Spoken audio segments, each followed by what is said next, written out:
Welcome back to Critical Hit Radio. I'm Johnny Raiden, and this is Ricky Juno. Today we are going to review Edge, which is in fact our first indie game review. Edge was released in 2011 on Steam and many mobile applications.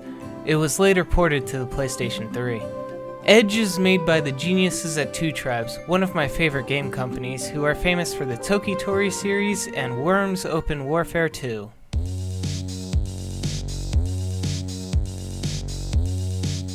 Edge is a platforming game that is based on a cube block level format. This game just screams Crystal Castles.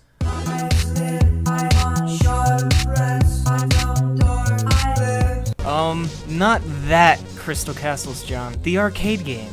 Except rather than controlling Bentley Bear, you control an inanimate cube. Gosh, you're breaking my balls, Ricky. And speaking of the controls, no buttons except the 4 arrow keys are needed to play this game.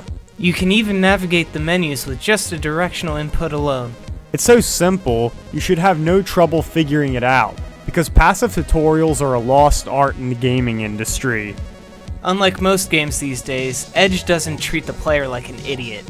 Indeed, because this game is as straightforward as it gets. Get from point A to point B, just like any other platforming game.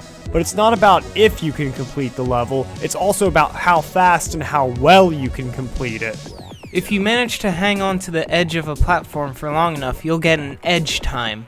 Edge time is not included in your overall time, and it increases your score the longer you keep it up.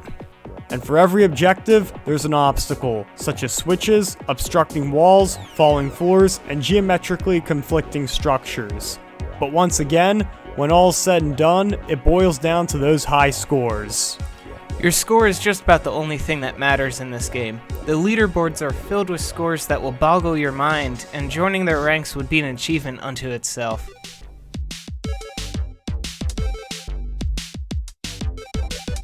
Edge is a fine blend of a game on the cusp between old school and modern gaming. With that said, Edge is more than a game, it is also an art spectacle sporting its trimetric projected visuals. Some levels, such as Robot and Babylon, have automated portions, which are very cool and fun to watch. The style is very astral, which is awesome in its simplicity. Once more, I must mention this game also pays homage to Crystal Castles. John, we're supposed to be talking about Edge right now.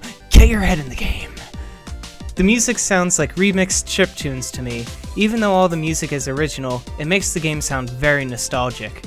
I also very much enjoyed this game's music, as it complements the visuals as well.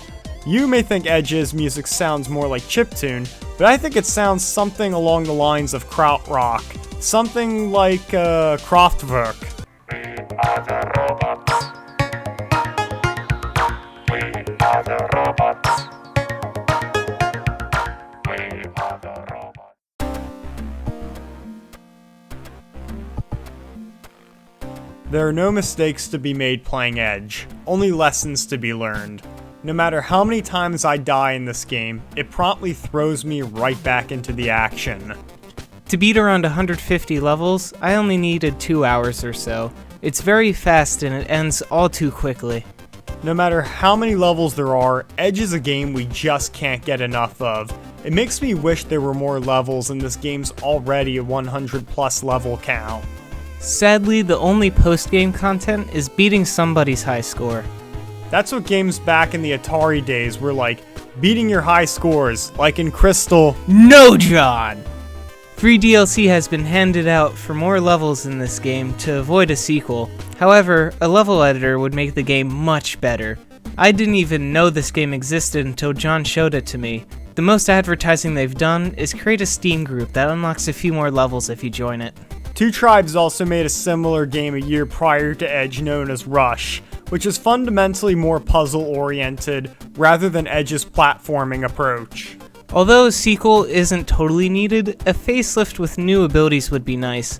However, a level editor is 100% needed to keep players interested in this game. I give Edge an 8.0 out of 10.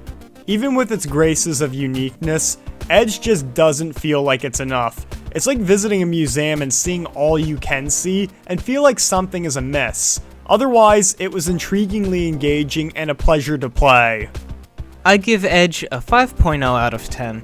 Two Tribes had a great idea, however they didn't execute it to its fullest. There are just a lot of good ideas that are outright missing from this game, such as a level editor, more level creations, more powers, and more collectibles that give varying point values. As stated before, it is a quick fix of a game. Expecting anything more would be a mistake.